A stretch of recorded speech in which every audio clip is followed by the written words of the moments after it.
monde, je vous souhaite la bienvenue à notre rendez-vous Nail Art. Aujourd'hui, la fantaisie que je vais vous présenter fait présentement vibrer à peu près toutes les techniciennes de la planète ainsi que les clientes. Je ne vous ferai pas languir plus longtemps et je vous présente immédiatement le tutoriel sur les ongles quartz.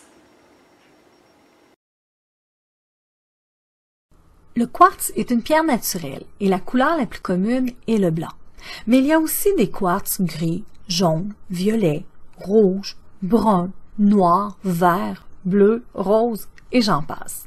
Pour réussir un tel nail art, il faut prendre le temps de bien l'observer. En regardant bien le quartz, nous apercevons plusieurs lignes. Parfois elles sont droites et parfois elles sont sinueuses. Certaines s'estompent tandis que d'autres sont franches comme un trait de crayon. Elles peuvent être autant sur la surface qu'en profondeur. Nous y voyons aussi des variations de couleurs comme des nuages qui se dissipent dans la pierre. Le quartz, contrairement au marbre, a beaucoup de translucidité. Ce sont ces éléments que nous devons garder en tête pour reproduire l'effet quartz. Passons maintenant aux choses sérieuses et débutons ce nail art. J'ai donc choisi de rallonger les ongles avec une capsule transparente pour reproduire la translucidité du quartz. Je l'ai collé avec la colle pointe de rouge verni. Ensuite, j'ai coupé et donné la forme désirée à l'ongle. J'ai décidé de reproduire un quartz rose. Comme il y a des variations de couleurs de blanc et de rose, j'ai travaillé ici avec une poudre Cover Pink et une poudre ultra blanche. Je vais commencer avec l'effet de nuage. Avec une bonne quantité de sel en déco sur le pinceau, je viens tremper celui-ci dans la Cover Pink afin de former une boule de poudre au bout du pinceau que je vais placer directement sur l'ongle. Pas besoin d'être précise. Déposez tout simplement la boule sur l'ongle et l'étendre. Ici, prenez note de quelque chose de très important.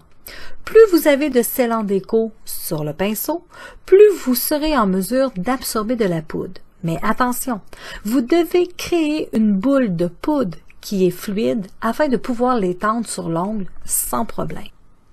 J'ai poursuivi mon travail en faisant exactement la même chose avec la poudre blanche. Sel en déco, hop dans la poudre et voilà, la boule est prête à être déposée sur l'ongle.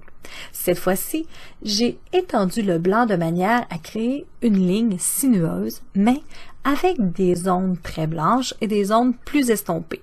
Au besoin, j'ai essuyé mon pinceau sur une bavette propre et j'ai repris un peu de sel en déco pour venir retirer légèrement du blanc afin de créer davantage de variations dans la couleur. J'ai poursuivi cette méthode d'application jusqu'à mon entière satisfaction.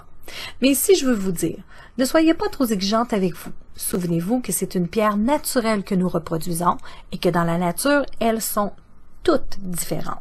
Alors, s'il y a des ondes plus opaques et d'autres translucides, dites-vous que ce que vous avez créé sera parfait comme base et servira à donner de la profondeur dans ce nail art. Dans le quartz, il y a beaucoup de translucidité, mais il y a aussi énormément de variations de couleurs et d'effets nuages dans cette pierre. Pour reconstruire cette profondeur et les nuages, j'ai trempé entièrement l'ongle dans la poudre Cover Pink et j'ai terminé avec une couche de poudre rose porcelaine.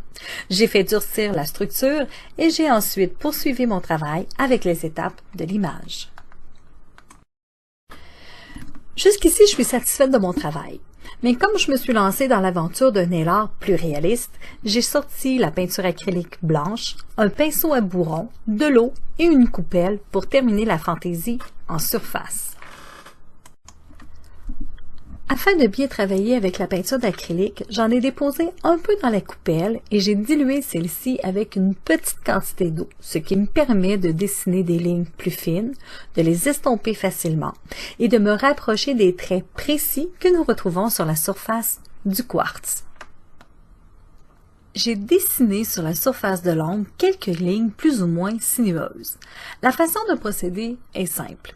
Après avoir peint la première ligne, j'ai essuyé le pinceau pour retirer grossièrement la peinture et j'ai été chercher un peu d'eau pour venir estomper cette ligne.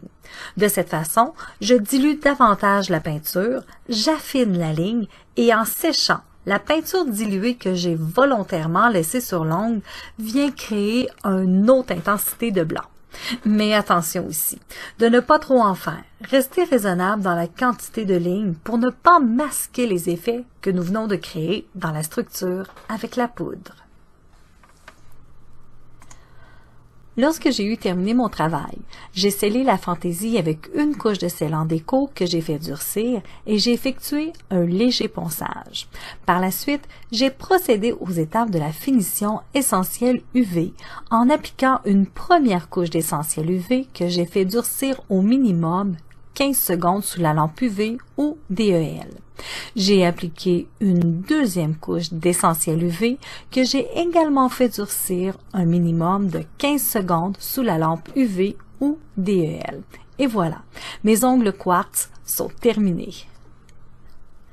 Avant de terminer, je dois vous donner quelques spécifications sur l'utilisation du scellant déco que j'ai fait dans ce tutoriel.